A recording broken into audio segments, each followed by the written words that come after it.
magandang buhay, magandang araw po sa ating lahat.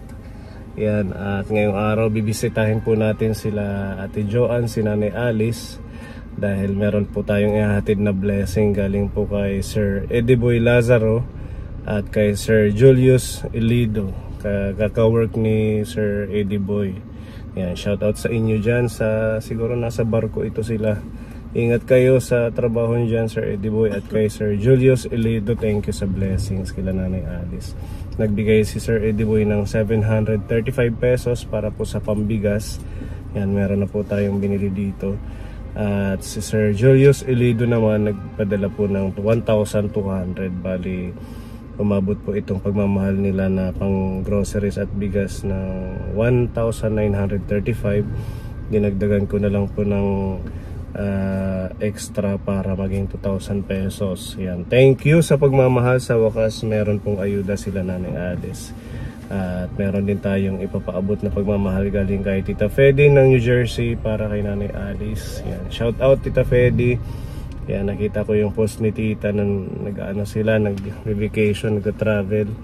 Keep safe and enjoy po Tita Fedy. At sa Sunday, yan, Mother's Day special na po natin. Abangan nyo po yun kasi pipili po tayo ng 10 live viewers. Yung nanonood mismo sa live, pipili tayo ng 10 doon bilang na din Mother's Day gift natin sa mga nanays na nanonood, mga titas. At maaari kayong manalo ng worth 1,000 peso na GCash or groceries. Kung gusto nyo po yun, panoorin nyo po ang ating live sa Sunday. Yan, shout out Tito Bong, thank you.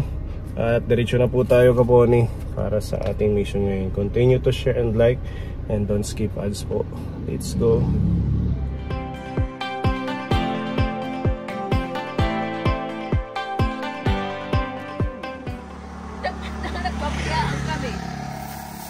Ayan ang ating mga dala-dala kaponi. Sinadya po nating magkotse na lang kasi napakainit. Grabe ang pawis namin. Buti pa si Madam Olga. Oo, ito lang yung kakaiba. Huh? Mainit ang panahon, naka-jacket. Only in the Philippines. Yes. Protection sa init. Para hindi masunog. Hindi nagpapawis. Wala kang pasok yun. Bakit? Bakasyon na? Hindi pa. Diyan ka muna. Half day lang.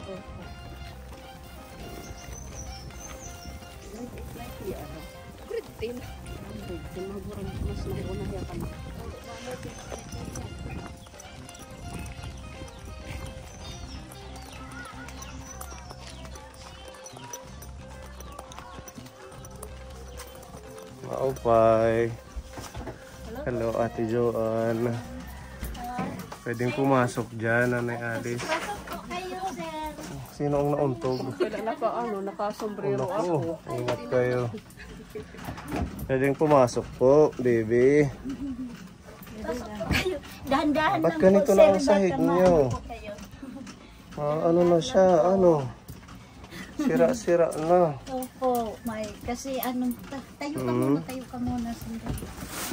Medyo sira-sira na. Nilagyan niyo na lang ng kahoy. Opo, inaano na lang, malaking butas na po, pati dyan. Nalagyan ko na lang po ng kahoy para okay lang ba? po siya. Hindi ba ako babagsak dito? Ay, hindi pa. Huwag ka lang po malikot, sir. Walang maglikot, ano?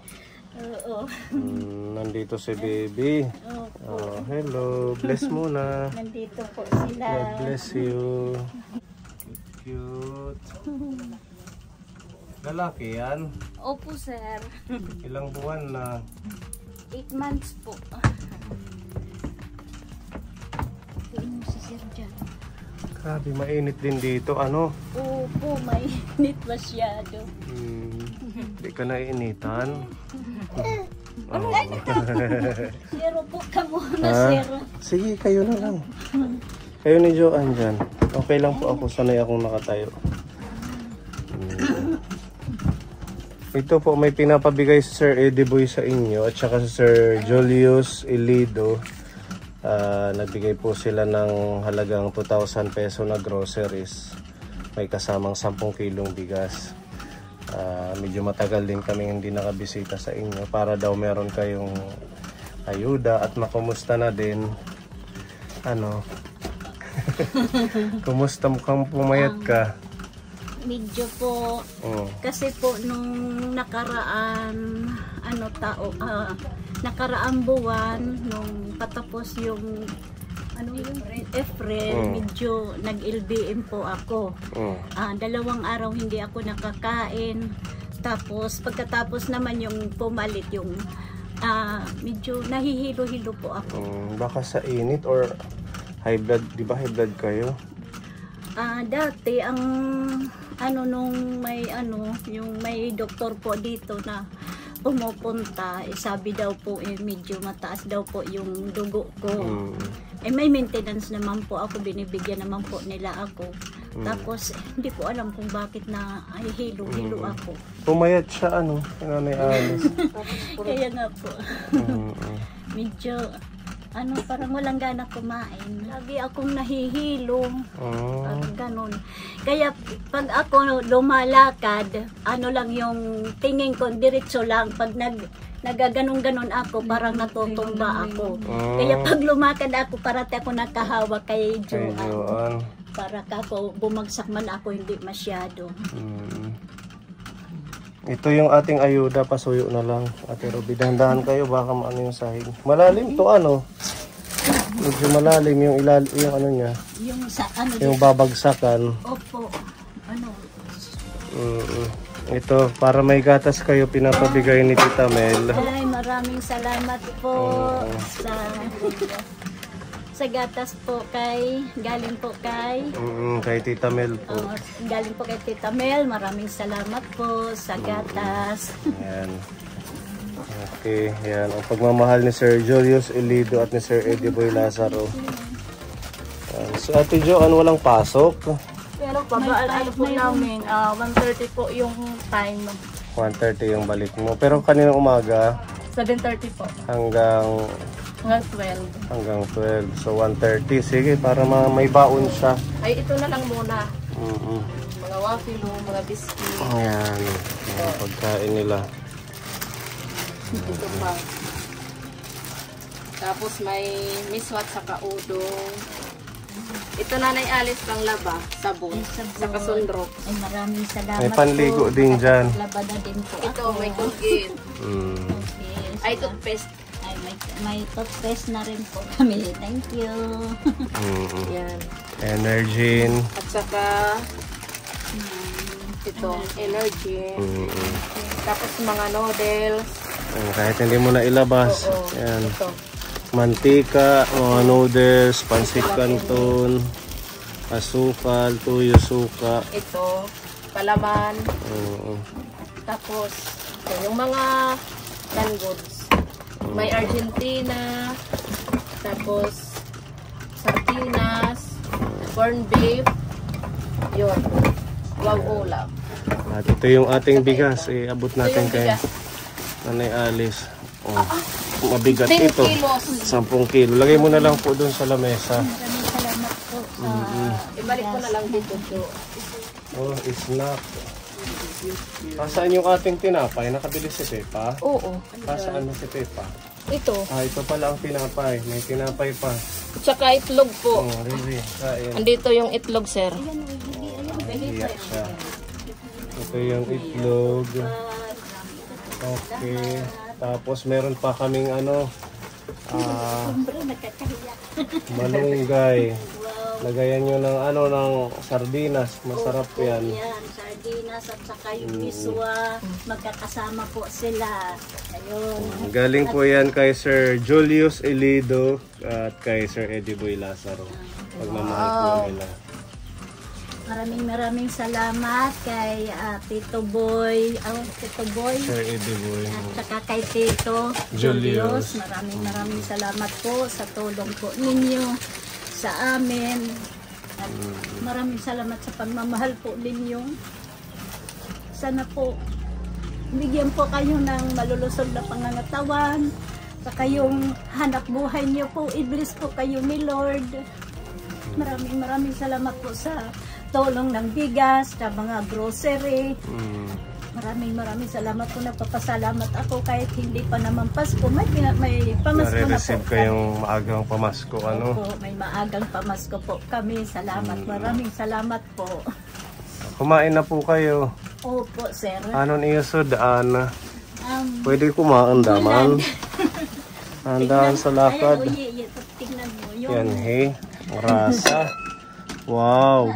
Ulad inhi nga tambasakan. Opo, tamban. Tamban Tapos ngayon. meron pong gulay na yung Siya, di. gulay na saluyot po. Salo masarap yan. Masustahin siya, ano? Pinataan po.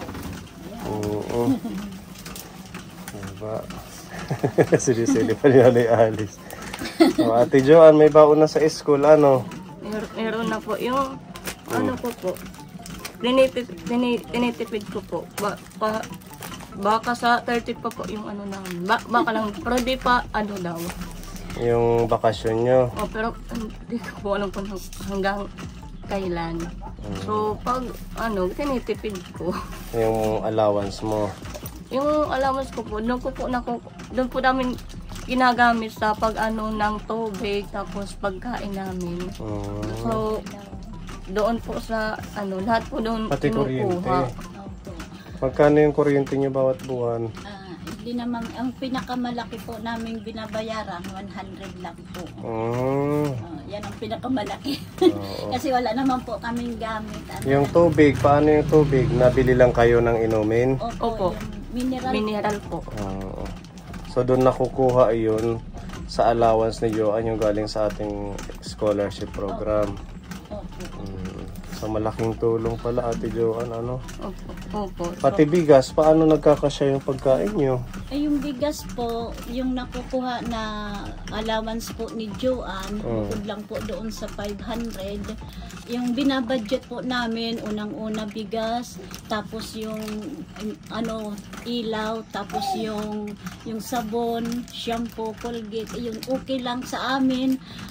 Minsan kami magkabili ng ano pang ulam, at least may mga gulay-gulay naman, nagtitis na lang po kami sa gulay-gulay. Importante may kanin. Opo, basta importante lang po sa amin, may bigas lang po.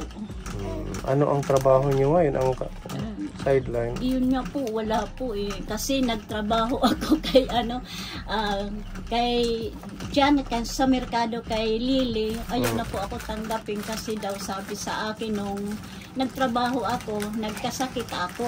Tapos ayaw na ako pabalikin kasi po sabi niya, hindi na daw pwede yung mga senior magtrabaho kasi po pag oras na nagkakasakit, sagutin daw po nila. Yun yung sabi.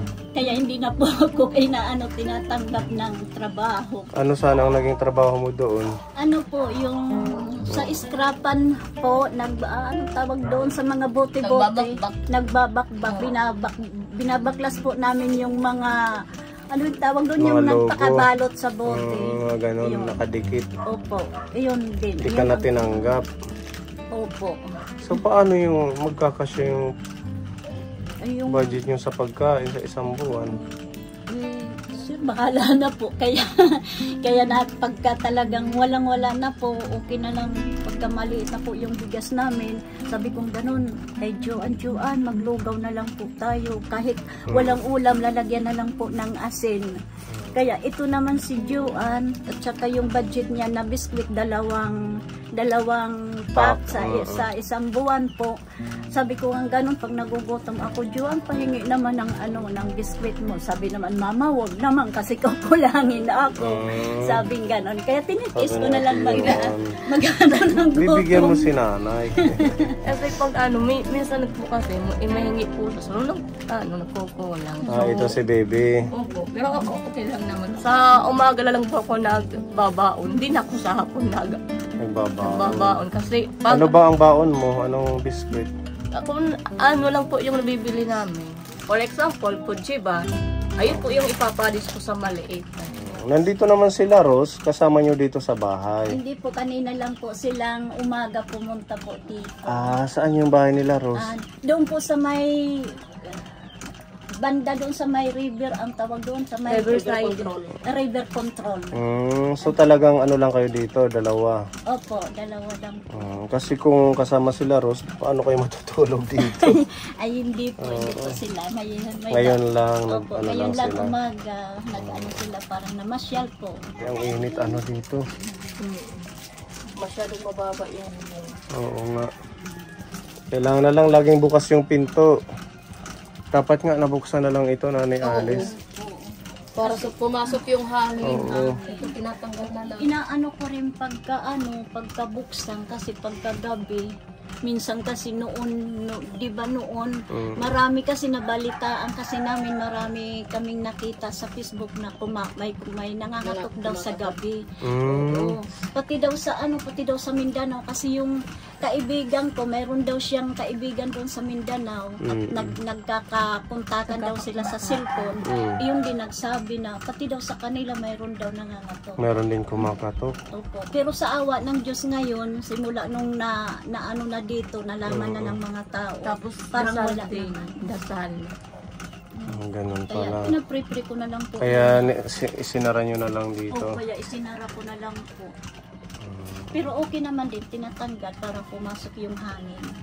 So, kumusta naman kayo dito? Okay naman po, sir.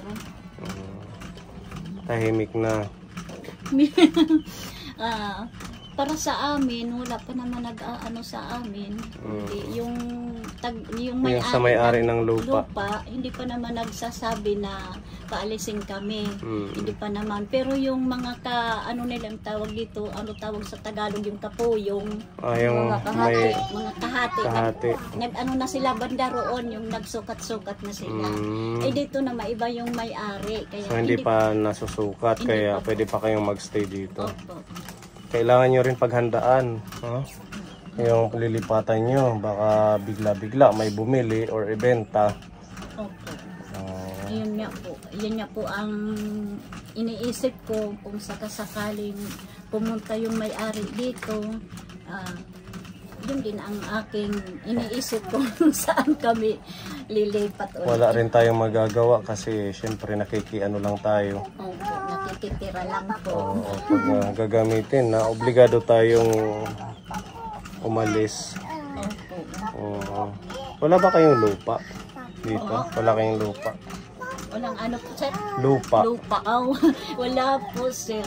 Kaya ganito po. Kung titiis na lang dito. Opo, kung sino yung may-ari, ano na lang ako kung pwede kami makitira dyan. Hindi rin naman to pwedeng ayusin. Baka anytime paalisin kayo. Ewan ko po kasi nung yung amo ko si Lily dati nagsabi sa kanya kung pwede ka ako mag-extension doon sa may printe ay sabi niya hindi daw siya magkakapag-desisyon kasi pipito daw sila na magkakahati-hati dito. Yun ang mahirap. Kaya hindi natuloy na dapat yung plano mo doon, mag-extend ka sana yung parang tindahan. Opo. Kaya Hindi ayun. na natuloy. Opo, hindi natuloy kasi sabi po na ni Lily na marami daw po silang kahati dito, 7 daw sila, kaya di daw siya makakapag-desisyon. Ayun na lang ginawa ko, hindi na lang natuloy. Sige lang, tiis-tiis na lang tayo. Okay. Tsaka mag-pray, Ate Joanne, Opo, mag-pray. Kasi po, sir, parang hindi kasi, tawag dito, parang kulang siya ng hindi siya, tawag kung baga sa waray, diri tiyak. Parang hindi ko naman masyado siya mapagkatiwalaan na siya lang, iiwan ko siya mag-isa. Oo, kasi naobserbahan ko, pag every time na pumupunta ito sa bahay, kasama nyo or sinusundo mo. Opo, kasi hindi ko po siya baka, kasi yung isip niya hindi katulad ng isip ng isang taong normal. Kaya may panahon din yung isip niya na minsan nablablang ko. Kaya iyon, kahit nga sa pag-aaral, minsan napag-aralan niya yan. Tapos pag tinanong mo ulit, parang hindi na niya alam. So ganon si Opo, Ate kaya Joan. iyon, hindi ko siya masyado maiwan. Opo. Parati ko yan sinasamahan. Tapos kahit yung asawa ng pastor namin, pag sinasabi, Alice, may conference sa sa Tacloban, sumama ka. Sabi ko, paano ka ko, sinong maiiwan ko dito kay Joan? Sabi naman ng asawa ng pastor namin, malaki na siya. Sabi ko, kahit malaki na po, kaya nga dapat na siya bantayan sa ganun katawan niya, kasi di ba sir, mahirap na yung panahon ngayon, mamaya mayroon mag-interest sa kanya na hindi maganda. Kaya ayun, hindi ko siya maiwan-iwan. Kaya kahit kami pumupunta doon sa atin niya, kami dalawa parating magkasama. Kaya mo ba yun? Yung kumilos ng solo, lumakad ng solo? Kasi si nanay mo, hindi naman laging malakas, diba? Kasi kung lagi kang magpapasama, kung hindi ka magiging independent, mangyayari niyan, hindi mag-grow, hindi ka matututo sa mga bagay-bagay. Nasanay lang din siguro siya na lagi niyong kasama, sinasamahan. Opo, nasanay lang po yan simula po nung maliit pa. Hindi po kami nagkahiwalay niya. Oo, normal naman si Ate Joan. Ano lang siguro, meron siyang parang takot, no? Natatakot siya na mag-isa, natatakot gumawa ng sarili niyang Desisyon. Kaya hindi niya alam kung kaya niya ba, kasi lagi niyong nasasamahan. Pero alam ko kaya mo. Pag pag sa araw, kaya ko, pero sa gabi, hindi po. Mas, mas delikado sa gabi. Kaysa sa Meron ka bang karanasan na parang sa kanya, tumatak kaya hindi na siya, nagka-trauma, ganun?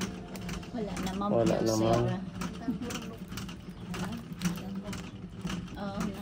Nung maliit pa siya, nagkasakit lang yun nung maliit pa. Nagkasakit siya nung maliit. Tapos nung binubuntis ko siya, yun parang nagka-trauma ako nung buntis pa ako sa kanya. Yun, siguro hanggang sa ipinanganak ko siya, parang nadala na. Oo. Kaya mo yan, Ate Joan. Kasi si nanay mo, hindi yan forever nakasama mo. Kailangan mong kumilos in your own sarili. Kailangan maging independent. Hindi ka aasa sa nanay, sa mga kapatid mo. Siyempre, tingnan mo si Ate Rose, may pamilya, hindi naman yan lagi na nakadikit ka doon din sa kanya. Ilang taon ka na? 21. 21. Ngayong December. Kaya mo na yan. 26 ngayong December. December, mag-22 na po. Kailangan lang siguro may mag-guide sa kanya. Oo, na hindi yung lagi nating iaanuhin, yung parang kumbaga sa bata na i-spoiled na lagi siyang may kasama. Siguro po, sir. Kasi hindi po sanay maiwan. Dalaga na ito si Ate Joan. Sa gabi huwag kang lalabas, sa araw kaya mo nang magkilos niyan. Oo. Opo, sa gabi. Pag umaalis si mama, sasama. Pero ito na uutusan. Hindi na po, pagkagabi na po. Hindi pag-araw. Pag-araw, okay lang sa araw. Ano yung kaya mong gawin ngayon, bukod sa pag-aaral mo, ano yung mga natutulong mo kay nanay? Minsan po, ako nag-i-give. Tapos minsan, naglalabaw po ako ng damit ko po. Sinasama ko lang po kung kay mama damit. So okay, kaya niya. Yung lang doon, yung siguro pag meron siyang mga bagong gagawin na natatakot. Kasi nung nasama natin to sa ating feeding, parang malayo siya sa iba, no? Ayaw niya nakaupo lang siya sa tabi. Oo. Ayaw niya makipag-banding sa mga scholar. Makikipagkwentuhan ka, ha? Kung meron mga ganon, sasali ka. Kailangan mong i-broaden yung isip mo na ikaw ay dalaga na, si nanay ay matanda na, hindi laging kasakasama. Ano yung nasa isip mo ngayon? Okay lang po. Yung time na yun, ano po kasi ako doon, di ako sanay sumakay sa auto. Kaya nahihilo ako. Oo, pati sa sasakyan ito, takot na takot. Kasi Sa motor, takot din siya sumakay. Hindi po kasi sanay po sir. Yun ang dapat mo.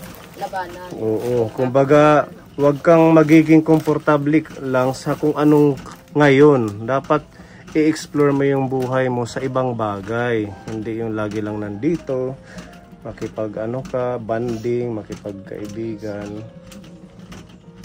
Ano, Ate Joanne? okay, pwede naman. Kasi pag laging nasa bahay, syempre, tulala. Magtanim-tanim, nagtatanim ito, Nanay Alice. Hindi po marunong yan sir. Hindi marunong. Kadali lang, bubutasan lang ang lupa. Mahirap kasi dito sila magtanim ka. Madali lang yan, 3 agitway, itusok. Di tanim na yun. Yes, yeah. Madali, pero mahirap po kasi, di po sariling lupa. Kahit hindi pa naman kayo pinapaalis. Ang mahalaga, nagtatanim. Oo. Huwag mong sabihin na hindi sa inyong lupa, kaya hindi naman yan sasabihin ng may-ari, huwag kayo magtanim. Pabor nga yan kasi may makakain kayo. Dito sa harap na ni Alice, mga tanim mo to? Opo. Turuan mo siya. Pati po yung sa kabila, yung banda dito lang po akin yun po, yung sitaw, Mga tapos ganon. may ilang pirasong sigidilya at saka may saluyot. Pati yung banda dito, tinaniman ko po ng sili ng isang araw. Yung iba na mamatay po. Kasi maliliit pa po, tinanim ko, ganito lang po kalalaki. Minsan ganun yun, nasa magulang din. Hindi pwede nating hayaan yung ating anak na wala silang kaalaman. Kailangan nating utusan. Opo. Kasi ilang taon na din, di ba? Mula nung nag-start akong mag-vlog sa inyo, dapat may na siya, may mga activity na hindi kayo kasama. Huwag niyong hayaan na wala siyang natututunan. Opo, sir. Kasi kung laging ganon, sasabihin nyo, paano pag hindi nyo na kayang magkilos, di ba? Kawawa naman din siya dahil wala siyang natututunan. Ganun na lang, Ate Joanne, ha? Sige po, Basta, kumbaga, lumabas ka sa sarili mong pakpak. Lumipad ka sa sarili mong pakpak. Di ba? Aside it tamsi. Pag mga misa pa, dahit nanay. Pag maliliit pa, ang ibon nakadikit sa nanay. Pero pag may mga mahaba ng mga pakpak, lumilipad yan ng sarili niya. Mas masarap yun.